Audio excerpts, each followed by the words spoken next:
This is KUGAN CASSIUS for IFLTV. Delighted to be joined by Mr. Frank Warren. You good, Frank? I'm good, mate. Well, what a couple of days. Unbelievable, eh? How good has it been? I mean, for me, it's been so exciting. When we build up last week, all those different events, media events in iconic buildings and venues, and the Riyadh season, Wembley edition. I mean, it was something extra special. We don't get these Wembley events a lot. We've had two in the last sort of couple of years, but when they do come around and you see 96,000 people, 98 there was. 98. That was the figure. That's the figure that I was told this morning. Yeah. Well, look, 96, 98, record breaking attendance, obviously, at Wembley. We'll top that 100 one day, Frank. I don't know how, but we'll do it. Frank, Daniel Dubois. I know you were backing your man from day one to win, but did you ever think it was going to be that emphatic, his win against Joshua? I just felt and I felt with it, KUGAN, is that I said from the beginning, the fight for me was always about who could control the fight, and you control the fight by using your jab and putting the other guy on the back foot, because they're both big offensive fighters. That's how they fight, and it was important for Daniel to command the ring from the first belt, and he did that. He got behind his jab, and that first jab he threw, he snapped AJ's head back, and that basically was how you win that fight. That's what he had to do, and he done it, and he controlled the fight thereafter because of that. Because you know you're not letting the other guys. He didn't let AJ set himself. AJ didn't get into the fight at all. I mean, it took to the last round where I think in his mind it was like, as he said, I think in the corner, I'm going to roll the dice or shit or bust, whatever you want to call it. And he came out and he threw that big. He caught him before with a good uppercut. He caught Amman with an uppercut, and then he came out in that round and he threw that big right hand. And once he threw that, I knew he was in trouble, because that was going to be the counter, and that counter finished the job. But in between that, Daniel boxed extremely well. He controlled the fight. He was strong. Everything he did was meaningful. He showed a lot of grit. He showed that when he gets clipped, he can grit his teeth and get on with it, as he did against Hrgovic, and came through it. I mean, all the way through, there was all the experts in boxing, and they were talking about that. If Dubois was to take the volume of punches like he did against Hrgovic against Joshua, then this could be like sway Joshua's way. But I suppose what we saw unfold was obviously the complete opposite of that. Well, it was, and as I said, it's both ways. I mean, I think a lot of the things, sounding like a Noel here, a lot of the things I said before the fight, don't worry about him taking shots. He took his shots against Hrgovic, who's a better boxer than AJ, in my opinion. He took his shots against him, but it's whether AJ could take the shots. He's probably the biggest puncher out there. The kid's a big, well, I keep calling him the kid. He's the champ. The champ's the biggest puncher out there. He's got a massive punch, and he showed that, and the commitment he showed in that fight. And it's always, like I said, it's the heart and the mind. He showed the heart and he showed the mindset to go through and work what they've been working on, which has been all along: jab, jab, jab. Get his attention with that jab, throw that jab. And that was the key to it. Once you're throwing the jab, you're relaxing and you'll find your shots, you'll find your distance. And that's exactly what he did. I weren't pleased with the referee, though. I didn't like that where he gave him a warning about the head. I mean, what was it, in the first round or whatever it was? What was all that about? I didn't like it, and I'm sure at one stage, I've got to watch back and see it, that he touched down, both hands touched the floor.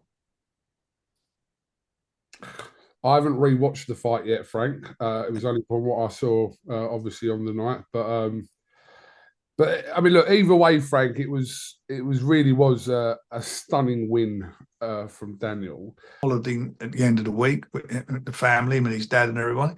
And when they come back, we'll get our heads together and see what's what.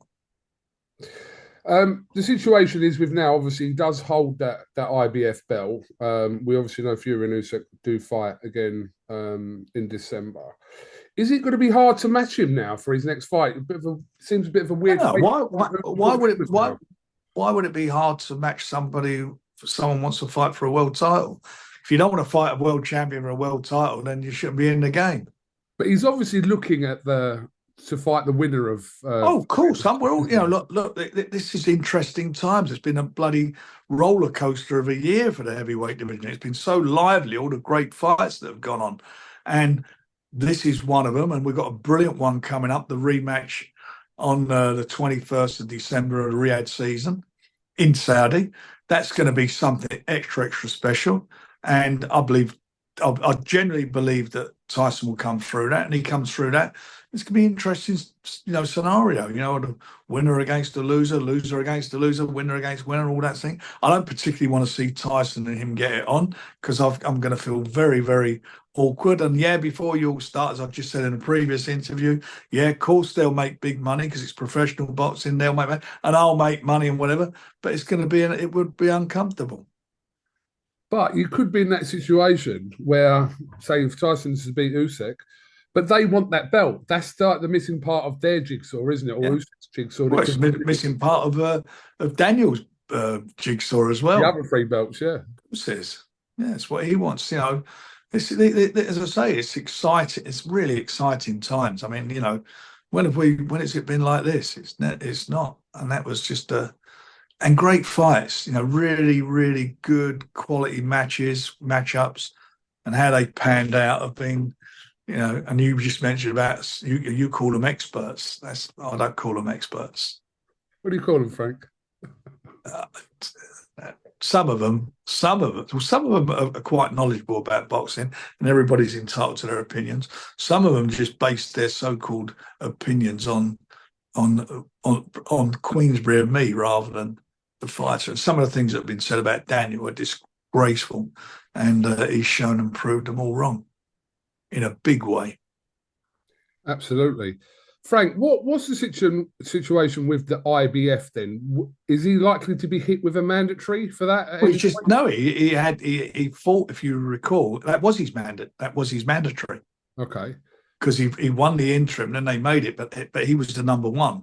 Right. So a mandatory situation isn't going to come round anytime soon for him. Well, it come round under their rules. When it comes round, they don't mess about, as you know, with their rules. Their rules are what they are, and that's what you sign up for. And don't be a crybaby about it afterwards.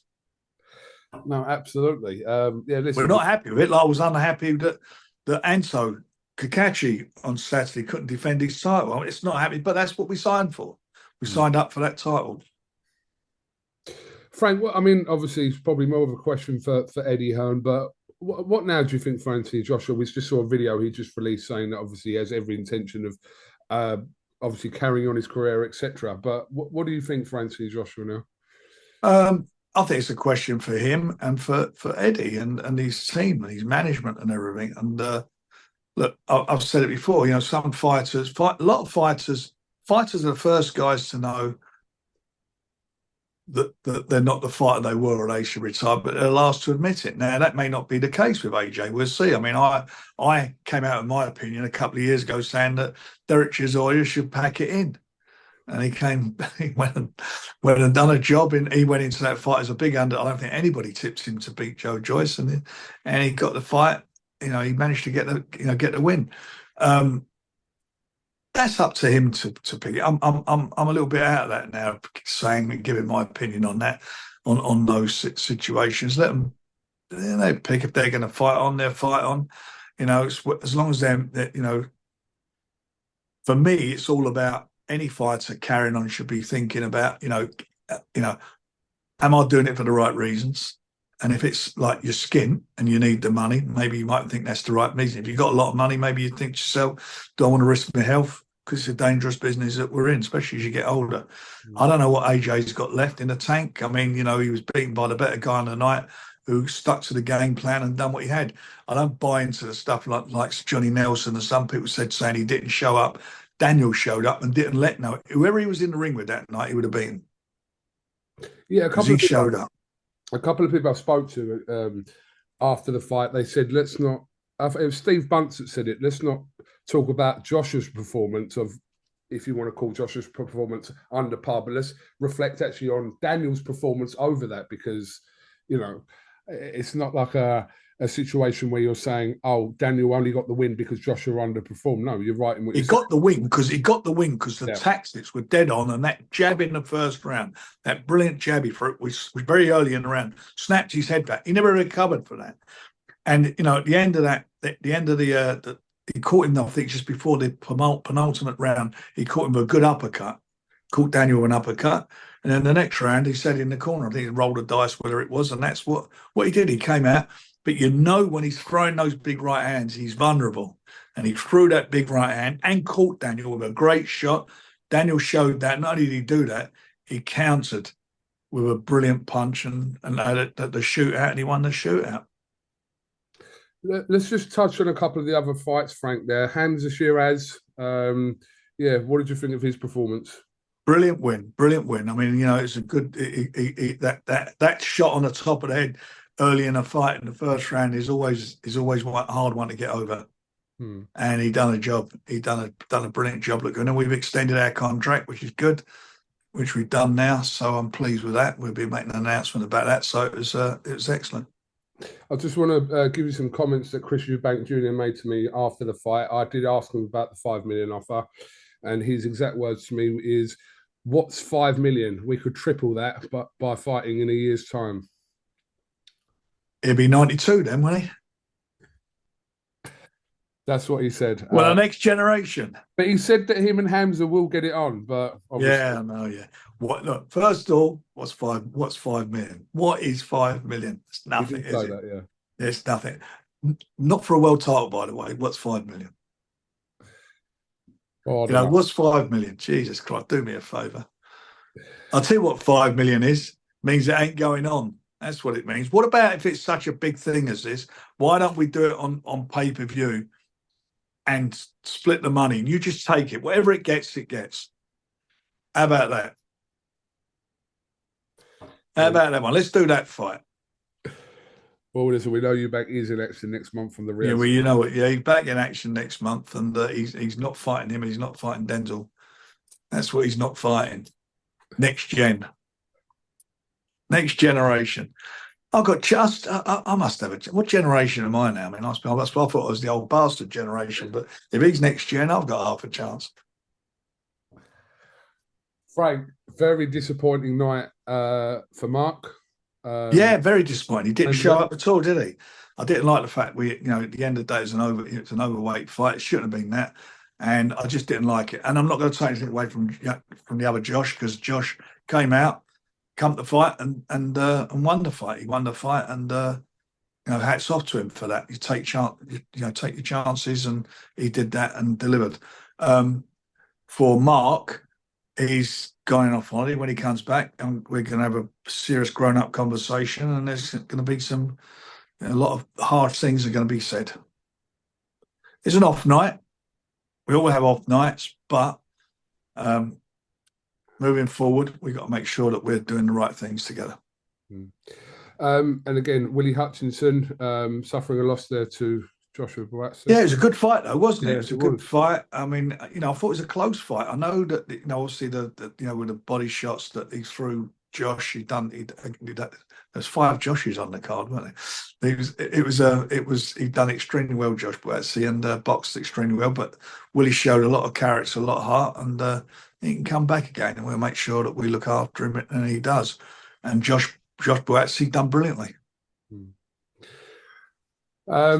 Yeah, so I mean, just as a whole, the week, Frank, obviously all you guys around the same, when I say you guys, I mean all you promoters around the same week.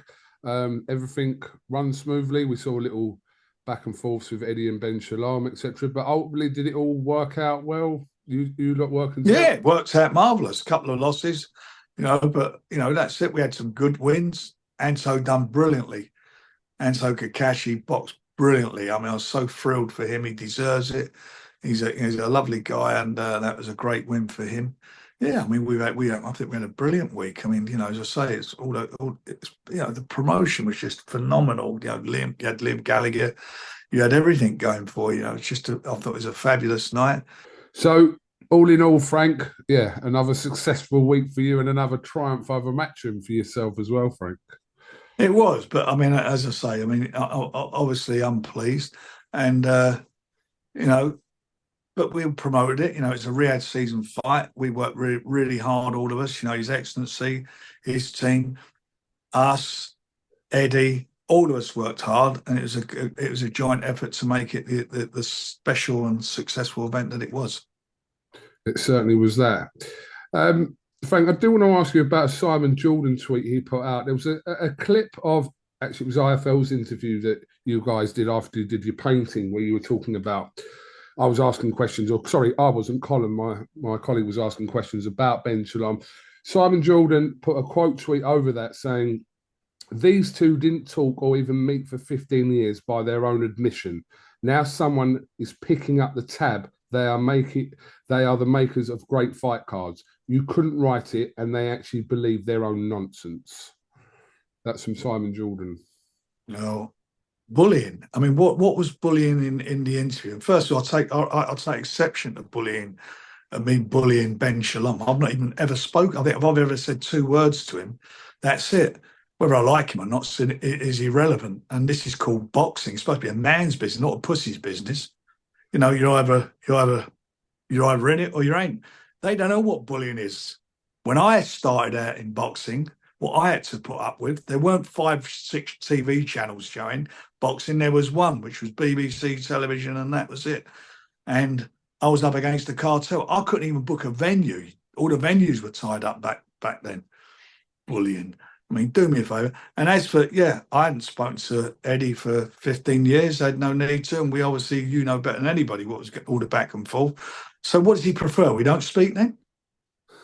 I mean, what's the problem with us, me and him speaking and making fights? Why does that offend him? I don't get that. I mean, I know he speaks a lot to Ben Shalom every day, but he's got his reasons for that. I don't know what they are, but he has. And as for people picking up tab, no one picks up our tab. We work hard. We've invested in these boxers from the beginning. I invested in Aj-Dubois, for example, 10 years ago when he was 17.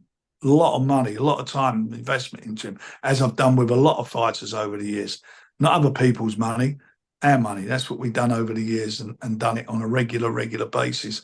About picking up tabs. We work hard, 3s and 4s o'clock in the morning, sometimes on the phone, and we get well paid for doing it, and we should be as well. So do the boxers, by the way, everybody. And the Riyadh season's been, as I said, it'd be a game changer, but we still would be making the fights. If these fights, are we saying that if Riyadh season weren't happening, if His Excellencies weren't involved, no fights would go on? They wouldn't. That some of these fights wouldn't be made, but some would be made, maybe not for as much money. So let's celebrate the fact for the boxers and for everybody else involved that there is an interest by the Riyadh season into boxing. But as for bullying and whatever, I take extreme offence at that.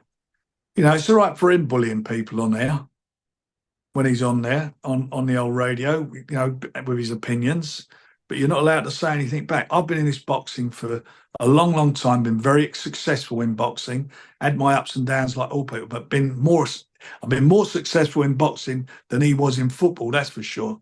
And it has not been down to bullying people. Frank, just to give people a little bit of context, obviously your comment there comes from not just the tweet I read out, but there was a series of tweets and replies from Simon Jordan, and one of them was, which you're referring to, obviously, is, "I like underdogs, I don't like bullies." That's the comment that obviously you're referring to from that, yeah. I don't know what an underdog is. He's got a contract with Sky TV. Is he an underdog? Is that an underdog? How long has he had the contract for? 3 years? He's an underdog? What is that all about? Well, I mean, what stupid comment is that? That's the most ridiculous comment ever. Poor old Underdog. Jesus Christ. It's called boxing. I mean, the women are tougher than him, if that's how he thinks. The women fighters show more bloody heart than they do. Come on, do me a favour. I never heard such garbage. Frank, Ugh. just to finish off on, I know you made some comments on Talk Sport, Frank, and this fight with Joshua and Fury now. I know you said you don't rule it out, and obviously boxing's an ever-changing game. We've got to wait to see what happens after Riyadh on the 21st. But you don't rule that fight out still for British fans. And I don't rule anything out. You know, after Derek Chisora proved me wrong, I don't rule anything out. Let's see what happens. There's no rush. There's no rush today about anything. Fight was on Saturday. I mean, it's 2 days ago. And we'll see how everything pans out. I mean, boxing's a moving, it's a sport that moves and can change in a heartbeat. 1 minute you're down, next minute you're up. Sometimes you can't get back. Sometimes you can. It'd be interesting to see. I've got my opinions, but I'm going to keep them to myself at the moment as far as what goes on. And whatever AJ's going to do, he's going to do. He's been great for British boxing. As much as I've criticised some of the things in the past, but I think some of that's probably because in those days Eddie would have a pop at one of my fighters and I'd have a pop back at one of his. A bit childishness, I know. He was trying to bully me and I was trying to bully him back. But at the end of the day, he won the gold medal for UK, for England, I should say, in this country. He done brilliant in the World Amateur Championships. He was the runner-up. I thought he won that. 2-time world champion.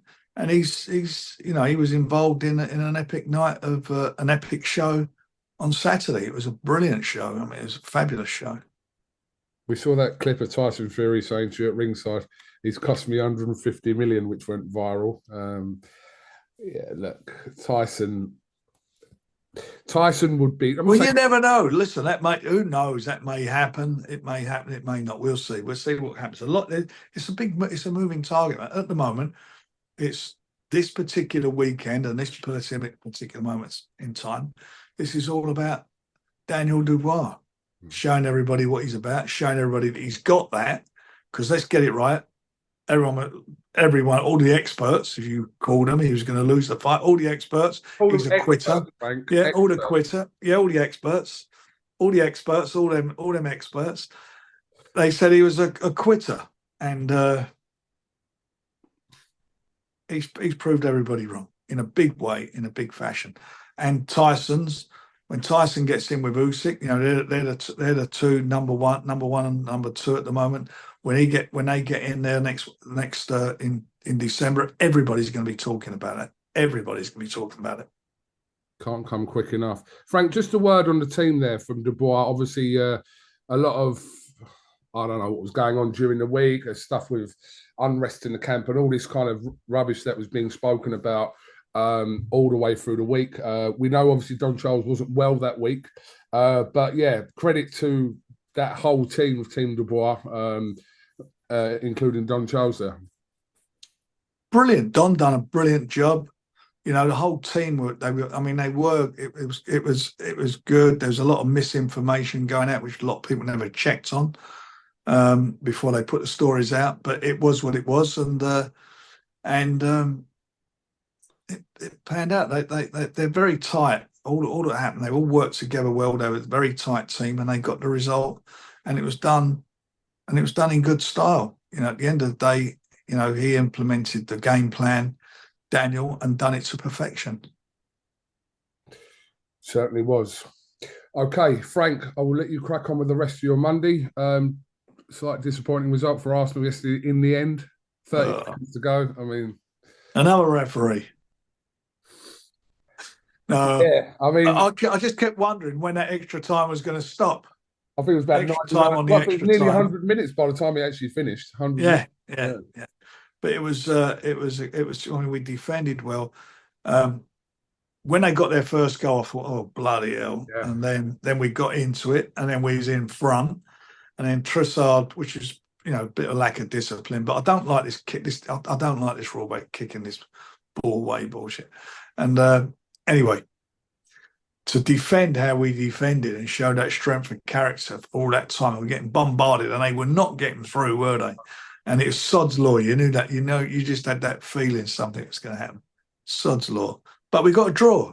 You play the second half with 10 men, you come away with a draw at Main Road. That ain't bad, is it? Etihad, Main Road, you're showing your age now. Sorry, just testing, yeah. That's their old ground. What's it called? Etihad Road? No, Etihad Stadium. But Main Listen, Road. I'm an old geezer. Yeah, Woolwich Arsenal done well. At Highbury, yes. Frank Warren, yes, brilliant weekend for not just British boxing, but just for boxing, and we need more of these. It was a great weekend for British sport. A great weekend. It was a fabulous weekend, and it was a brilliant night and lovely. I mean, I've not met nobody who's said they were disappointed by it. It's phenomenal. Okay, Frank, thank you very much, and no doubt we'll see you at some point this week. There's some media stuff going on. We've got some press things to do. Yeah, we're going to announce we've done quite a few of our fighters have extended their contracts in the last week. Can you see me? Yeah, someone's ringing. Got you still. All right, yeah. So somebody. So anyway, yeah, we've extended some contracts for our fighters, which will be announced. Okay, Frank, the Underdog Warren. Thank you very much for always the underdog. Keep me down as doing the underdog, but whatever you do, don't bully me. Oh, where's my teddy bear? Frank, thank you very much. We'll catch up with you soon. See you, mate.